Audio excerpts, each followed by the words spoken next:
des mobilités généralisées. Comment les mobilités se sont-elles transformées au XXIe siècle?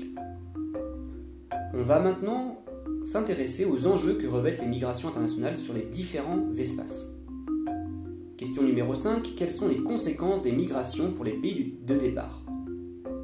Alors, il y a 3 types de conséquences. D'abord, les conséquences positives. Les migrants, effectivement, soutiennent souvent les habitants de leur pays de départ en envoyant des remises.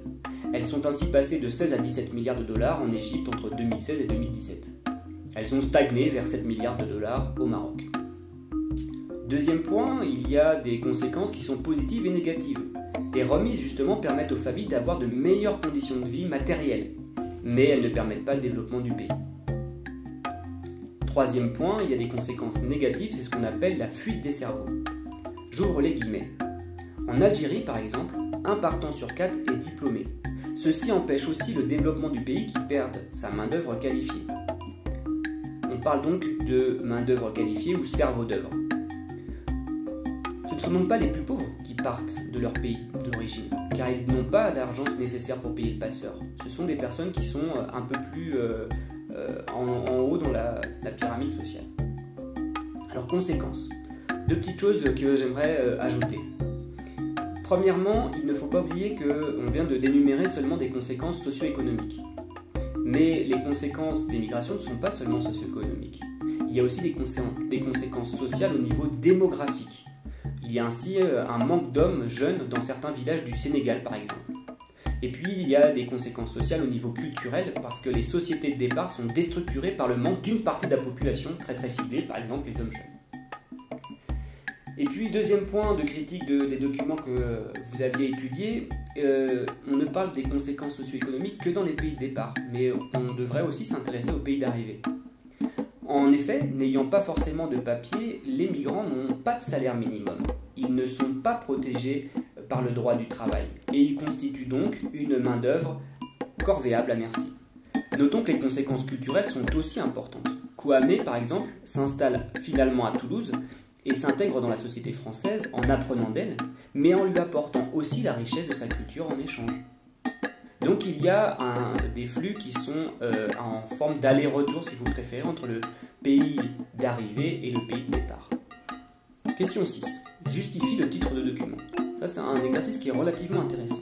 La Tunisie fait donc partie de ces pays qui sont en pleine transition migratoire.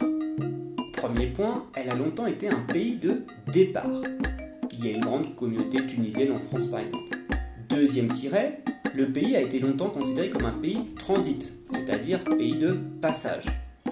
Le texte n'est pas très clair, mais le titre est une sorte de jeu de mots. La Tunisie est encore un pays de transit migratoire. Lors d'une enquête réalisée auprès de migrants subsahariens, donc qui venaient du sud du Sahara, j'ouvre les guillemets, 8 personnes ont indiqué vouloir quitter la Tunisie au cours des 6 prochains mois. Et puis dernier tiret, la Tunisie est en train de devenir un pays d'immigration, un pays d'arrivée, un pays d'accueil. Et ceci est en cours de transition, d'où le jeu de mots dans le titre. Le pays est en train de le devenir. En effet, j'ouvre les guillemets, le nombre de ressortissants non-tunisiens résidant en Tunisie a augmenté de 66% entre 2004 et 2014. On voit qu'il y a 3 catégories principales de pays pour comprendre les migrations. Les pays de départ, les pays de transit, les pays d'arrivée. Néanmoins, dans le monde complexe d'aujourd'hui et du fait des politiques migratoires peu ouvertes des pays du nord de la Méditerranée, ces catégories ont tendance à se chevaucher. La Tunisie est à la fois un espace de transit et d'immigration, et est même devenu un pays d'émigration à nouveau depuis la révolution de 2011 et l'augmentation des problèmes liés aux guerres et à l'insécurité dans les pays arabo-musulmans comme la Libye voisine. L'Espagne est un pays d'immigration et un pays de transit également. Donc on voit que les catégories se changent. Question 7. Identifier les acteurs qui ont de plus en plus impliqués dans les crises migratoires. Alors tout d'abord, premier point, entre guillemets, des villages siciliens sauvés par des réfugiés, titre le site de la presse, Journal canadien. Donc les autorités locales et les sociétés locales jouent un rôle important dans l'accueil des migrants. Deuxième type d'acteurs, les associations, voire les ONG, organisations non gouvernementales, comme SOS Méditerranée ou Médecins sans frontières, qui affrètent des navires comme l'Aquarius pour récupérer, par exemple en juin 2018, 629 migrants, dont 123 mineurs non accompagnés au large des côtes libyennes. On a enfin les gouvernements étatiques. Certains acceptent de recevoir des migrants, d'autres non. J'ouvre les guillemets. L'Espagne s'est déclarée lundi 11 juin prête à accueillir le navire. La proposition espagnole fait suite au refus des gouvernants italiens et maltais d'accueillir les réfugiés sur leur territoire, selon le courrier international du 12 juin.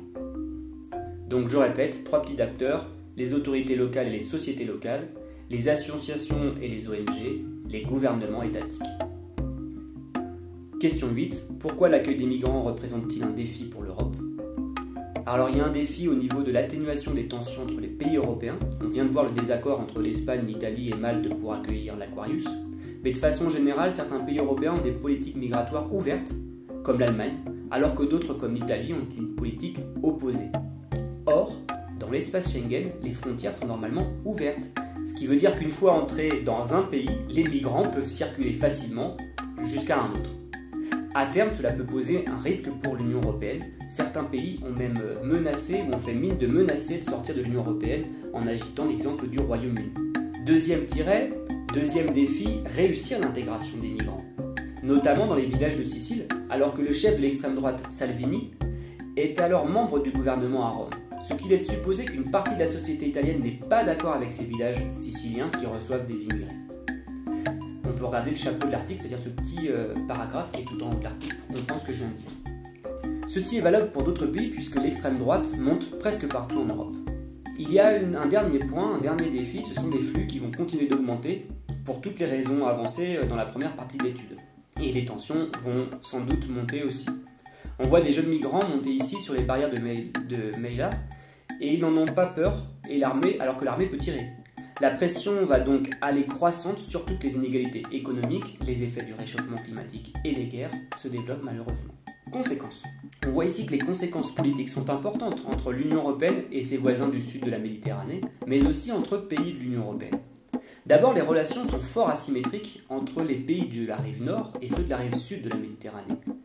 Certaines personnes, au nord comme au sud, dénoncent ces relations inégalitaires qui amenaient certains gouvernements à tolérer des dictatures sur la rive sud du bassin méditerranéen. Ainsi, avant la guerre qui touche le pays depuis bientôt 10 ans, certains gouvernements européens acceptaient sans sourciller le régime de Kadhafi en Libye, car celui-ci jouait un rôle géopolitique très important. Sa dictature maintenait les migrants en Afrique sans que l'Union européenne n'ait besoin d'agir, et il existait donc des accords entre les deux parties. Il y a d'autres conséquences géopolitiques au sein même de l'Union européenne, comme nous l'avons dit.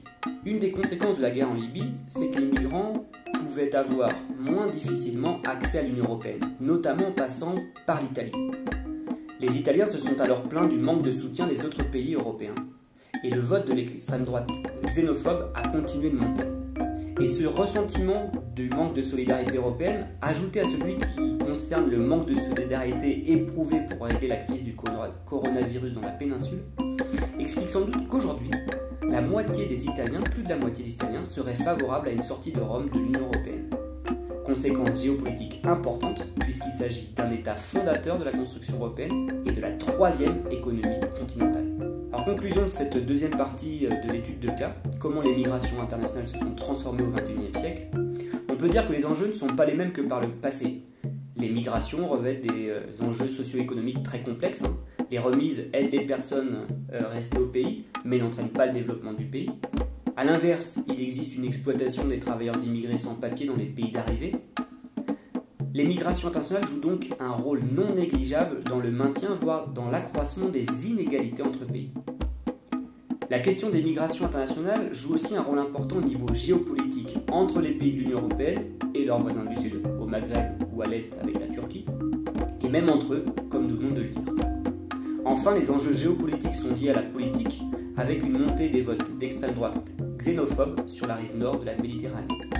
Deuxième élément de transformation, les acteurs sont plus nombreux que par le passé. Il y a les migrants, les passeurs, les douaniers, les États qui adoptent des stratégies très différentes, notamment au sein de l'Union européenne, avec l'Allemagne qui a accepté des migrants par centaines de milliers, alors que l'Italie ne le souhaitait